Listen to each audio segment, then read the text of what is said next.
there shouldn't be no reason for a coffin that small, really. And I think that, like, you have to just come and say goodbye. We want to see them back. We want them to come back home. I try to picture what those mothers must be feeling, and God knows you can't.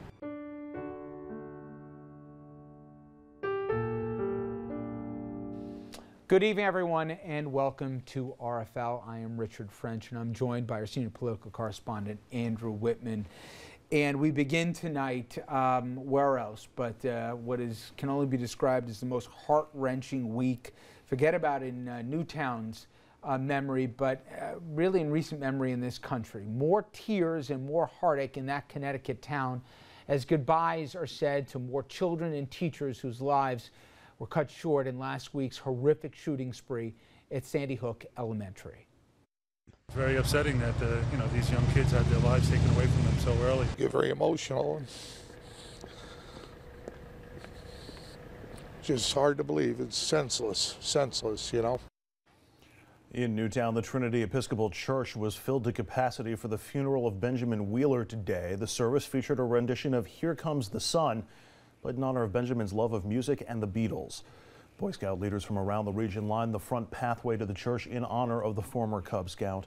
His parents had chosen to move to Newtown in order to give their son a quieter life.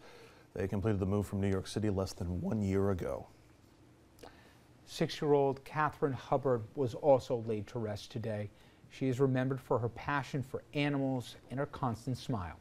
Her family is requesting that in lieu of flowers, donations be made to the Newtown Animal Center. Friends and family of Allison Wyatt said their goodbyes today as well in Newtown. She's described as a kind-hearted little girl who formed special bonds with everyone she met. She was prone to acts of kindness that would sometimes surprise even her family. She was the kind of girl, they say, who would offer snacks to complete strangers. And 52-year-old Anne Marie Murphy, a special ed teacher at Sandy Hook, she was laid to rest in our region tonight in Katona, New York. The mother of 4, remembered as a hero who died trying to protect her students. Her body found lying atop those children with 6-year-old Dylan Hockley's body in her arms. Dylan's parents said that they take great comfort in knowing that Dylan was not alone when he died, but was wrapped in the arms of his amazing aide. In honor of her work with special needs children, her family is requesting that donations be made to Autism Speaks in lieu of flowers. And finally, at least for tonight, we remember 30-year-old Lauren Russo, a permanent substitute teacher at Sandy Hook, also laid to rest today. Lauren had spent several years working as a substitute teacher, but had finally landed a permanent substitute teaching job at Sandy Hook back in October. It was the best year of her life, said her mother. Her surviving boyfriend says he regrets he only got to spend 1 year with her, one that he says was one of his best.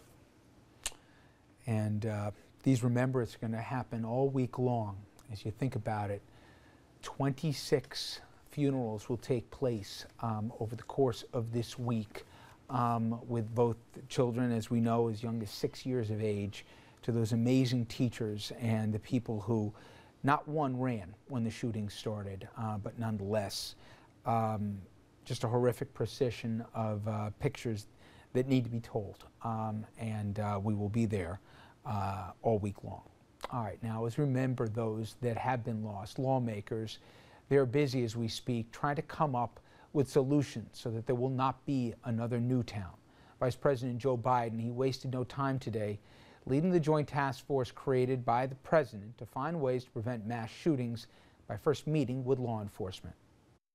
Even if we could only save one life, we have to take action.